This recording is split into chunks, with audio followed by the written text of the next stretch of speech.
What's going on? Tre'Leon Bay here. Today we're talking about your wholesale assignment contract.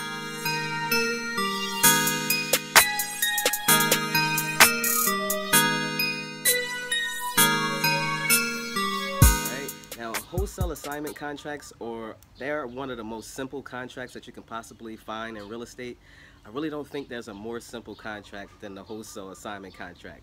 It's literally one page, sometimes even shorter. It's like 1 or 2 paragraphs, and it simply states that you already have a home on contract that you've already agreed to buy, and then you and the seller have agreed on a certain price. And so that contract is actually a subset of the wholesale assignment contract, and it's included inside of it. So the language that it says inside of the wholesale contract actually references your original contract that you have with the actual seller. And what you're doing is that you're assigning your rights that you have with the contract with the original seller. You're assigning your rights to buy that property over to someone else who's going to actually buy the property. And so you're assigning your rights of that contract over. And on this contract, the most important things that has on there is you want to be able to protect yourself, meaning that if you're agreeing with the new buyer that they're going to take over your rights, then you want to be able to make sure that it's stated in the contract that you're no longer going to be responsible for those responsibilities. Then you also want to make sure that that buyer is actually going to go and pull through on what they're saying they're going to do. And so the price that you and the new buyer agreed that they're going to buy it for, if they don't go through and they don't actually do what they said and buy it at that time, then you want to be able to have a clause inside of that contract that says that their earnest money is going to be basically is going to be up for grabs, that you're going to be able to keep that if they decide that they no longer want to buy the property, or if they don't keep with the time frame of when they said they're going to buy it. Then inside of the contract you want to be able to state that the earnest money is definitely going to be yours. You're going to be able to keep that if they don't go forward. And other than that, the assignment contract is probably just the most simple, because basically you're just signing it. The buyer's going to be signing it. They're going to agree. They're going to actually send the earnest money over to your attorney, your closing attorney. The closing attorney is going to be able to release those funds to you if they don't move forward and do what they said do. And so with the assignment contract, it's just super simple.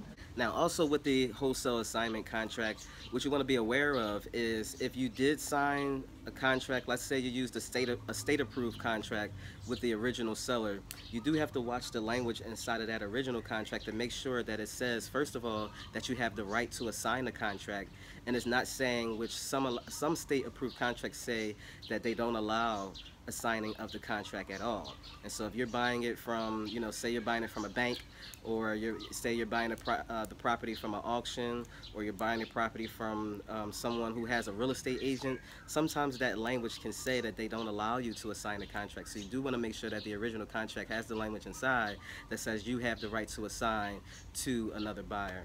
Then also, just with the wholesale assignment contract, it's probably one of the most powerful contracts that you can have, as well as the most simple contract that you can have. I mean, the language is going to be super simple inside the contract, and then the power that you have to be able to assign your rights over to someone else and be able to make money, it's just ridiculously crazy. Like, when you find out how to use this one simple contract, you don't have to use your own money or credit, and then you know that if you put a property on contract for a specific price, even if you decide not to move forward and buy the property, you always have a way out to be able to assign your rights over to someone else who actually is going to buy the property, meaning that you're still solving the seller's problems even though you're not buying it.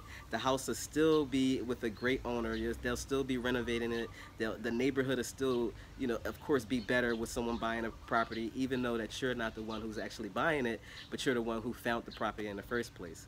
And so having an assignment contract in your portfolio is always great. You want to take it with you as many places as you can go, and always have it available, because it's one of the most powerful things that you can do in real estate to be able to make money. All right, peace.